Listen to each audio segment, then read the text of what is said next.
Okay, so I ran into a little problem. Uh, the first iteration that I tried to print came out like this.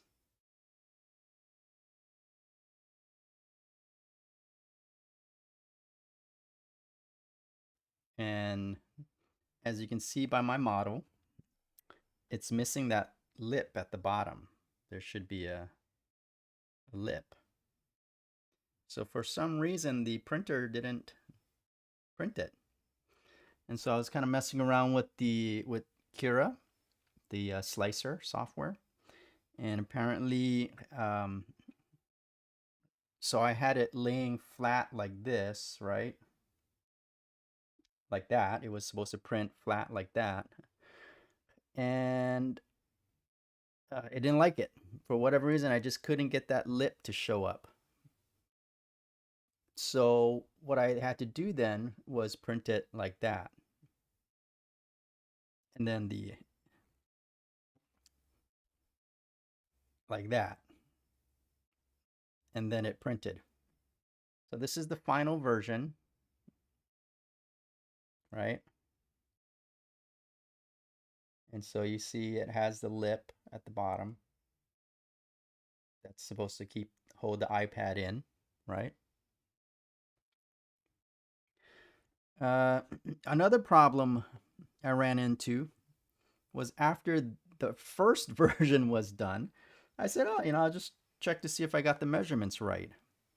And so here's the holder, and it goes right in there. Okay. The problem, though, is that there's that gap. You see that? There's a gap, and it's not in there straight, it's kind of tilted out like that. And the reason is because when I glued it, when I glued this rubber piece back on there, I guess the broken plastic part was kind of protruding, and so it's bulging right there. So this was too snug of a fit. I mean, it fits perfect. I mean, on the other side, it fits perfect. See, it's flat, perfect. But on the bottom, it kind of tilts outwards. I don't know if you can see that, but because of this bulge right here, that bulge. So it doesn't sit.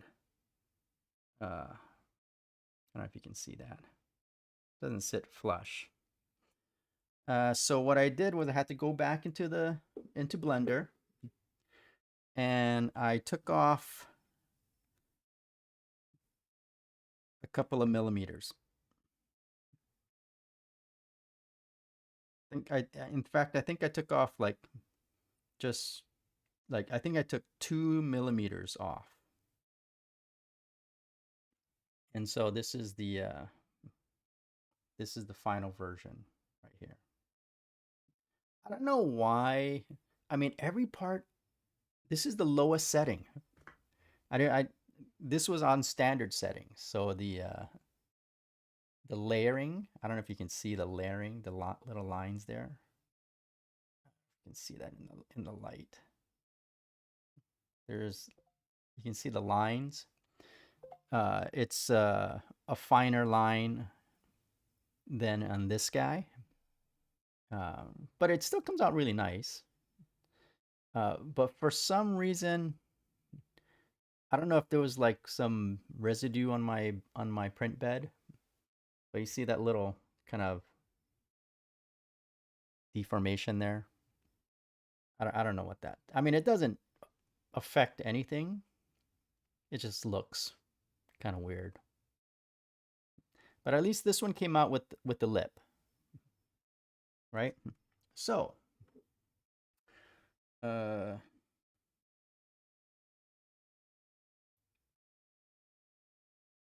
so this guy goes in here, right? And I was gonna just glue it in there, right? And make this like a permanent part of this top piece, of this bottom piece right there. Just have it glued in there. Um, but I didn't realize they have these rubber inserts in here that's sticking up. See, it's sticking up. I mean, I probably could just glue it in there,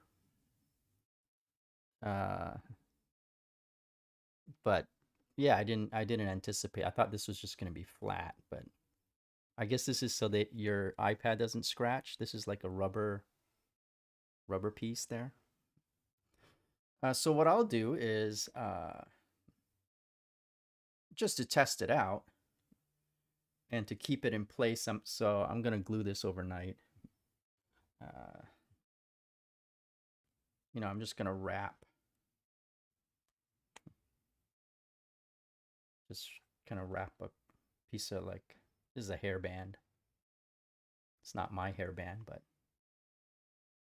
and so that stays in place, right? So there it is, and it's in this little holder,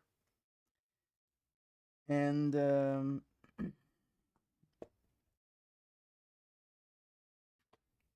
so basically, I'll just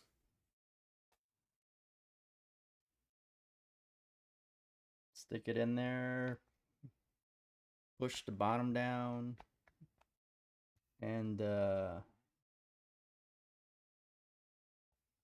there you go. So that's the holder. I don't know how it's not because it's this plastic. The PLA is not grippy. I think that's why they made these parts rubber so that it kind of grips onto it. And the other thing too is these pockets. They hold the corner, right? The corner goes into the pocket. Um, so yeah, I mean the bottom doesn't slide. Just again, the top part kind of slides because it's this kind of a slippery plastic, the PLA, but at least it won't fall out, and it's kind of holding it in there. And again, if you're just holding the iPad kind of like that, it's not going to come out. So um, I think that'll work, and I'll probably come up with a different. I might actually just pop this rubber piece off, and I don't know how I'm going to do that. I mean it's epoxied in there. So I don't know. I mean, I don't know if I can maybe coat this with rubber or put like a felt, I get like a rubber strip or something and put it in there so it just doesn't slide. And yeah, just make that a permanent part of this guy, right? So now it's going to be like that. And the it should hold the iPad. And that way I can lay down and watch, Netflix or whatever on my iPad. And if I fall asleep, I don't need to worry about waking up with a black eye. So yeah, it took about an hour.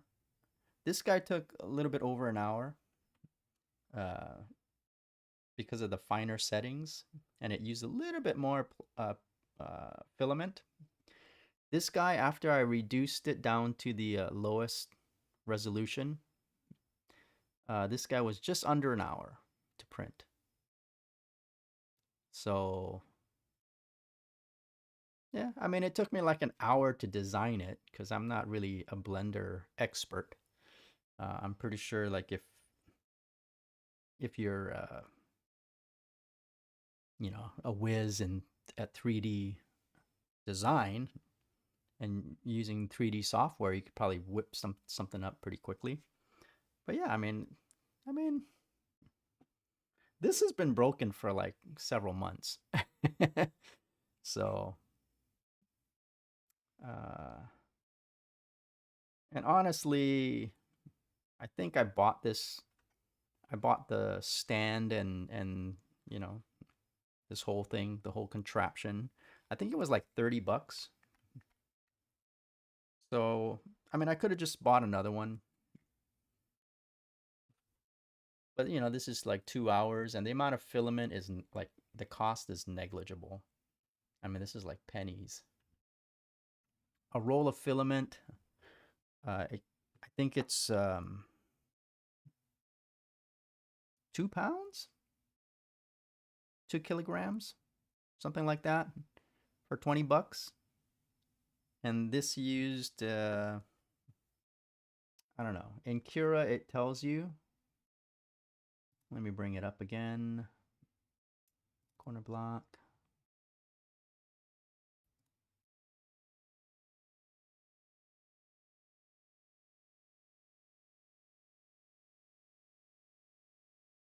You'll also see like how I had to rotate it.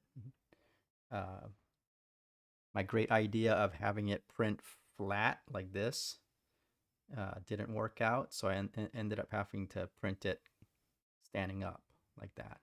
And I was kind of surprised it actually did this. I didn't need to print any supports. Uh,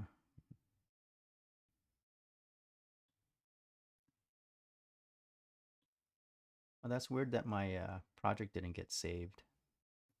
So basically, what I had to do was rotate it like that.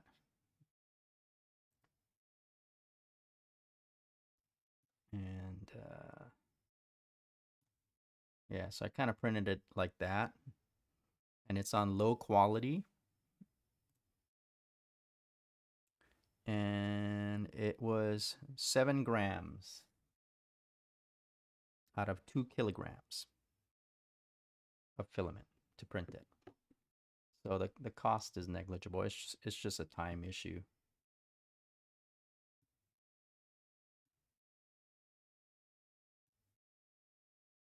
Um,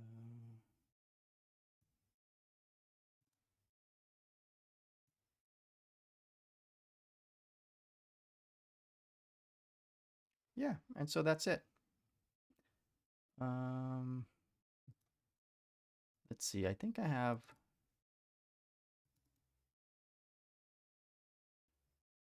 So this is the print job.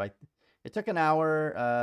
The time lapse. This is done on my iPhone. I just stuck it in front the print bed, and it's like ends up to being 30 seconds or something. 36 seconds of printing.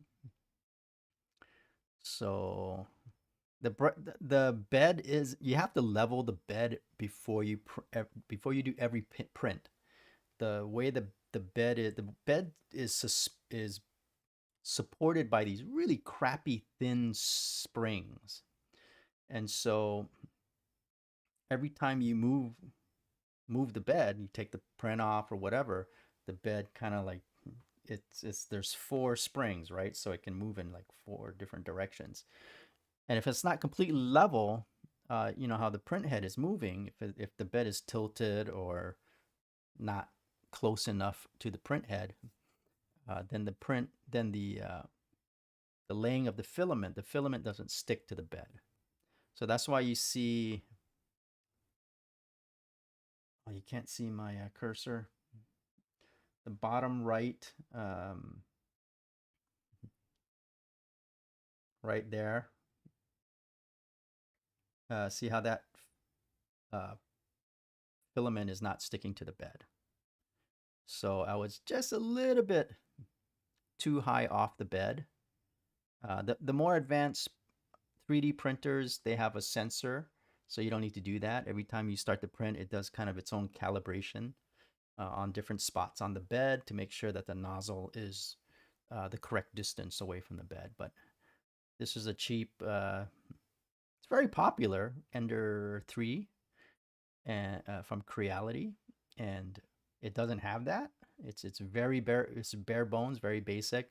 The more advanced ones, you can actually print over Wi-Fi. Me on this printer, I have to take a little micro SD card, uh, copy the file from my computer, and then take it over to the printer, stick it in, and then print from the file. So it's pretty basic, pretty bare bones, but I don't really use it that often, so it's not that big of a deal, and it's just something to tinker with. And it's done a great job so far. I mean, I've printed off a bunch of things, and it works great. I've done really, really long print jobs. That's taken, I think, the fender from my electric unicycle.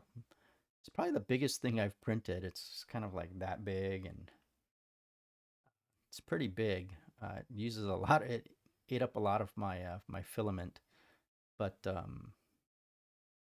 that one took that one took like all day to print because it's so big, and the printer doesn't print that fast. So, and then there's not a printer that can print things very quickly. Like 3D printing is just a slow process. So you want to make sure you have your design modeled correctly in your 3D program. Make sure you have your settings um, correct in your slicer. And when you save that file and you take it to the printer and you put it in the printer, then you just let it go. And you pray. You pray to the print gods that the print won't explode. And by explode, I meaning the filament detaches and you end up with this big bird's nest on top of your print. Or your print can actually like detach itself if your nozzle is pushing down too hard on it and it starts to drag it. It can actually pull it off the print bed, and then you end up with this big bird nest. And if you're not watching it, like if the print is going to take 4 hours to print, it's going to go 4 hours and just keep building up this bird nest, and because it doesn't have the piece to print on. So there's lots of great videos on YouTube and Facebook, people who have run into problems with their 3D printers and the struggles of 3D printing. But yeah, if you pay attention to it, it's actually not that big of a deal. So yeah, that's it for my little project. I'm gonna go ahead and glue that in there and see how it works. And I don't know, I may actually modify this bottom one because again, like it's not level. It's designed to hold. It's designed to hold your iPad diagonally, like hold the opposite corners like that, right?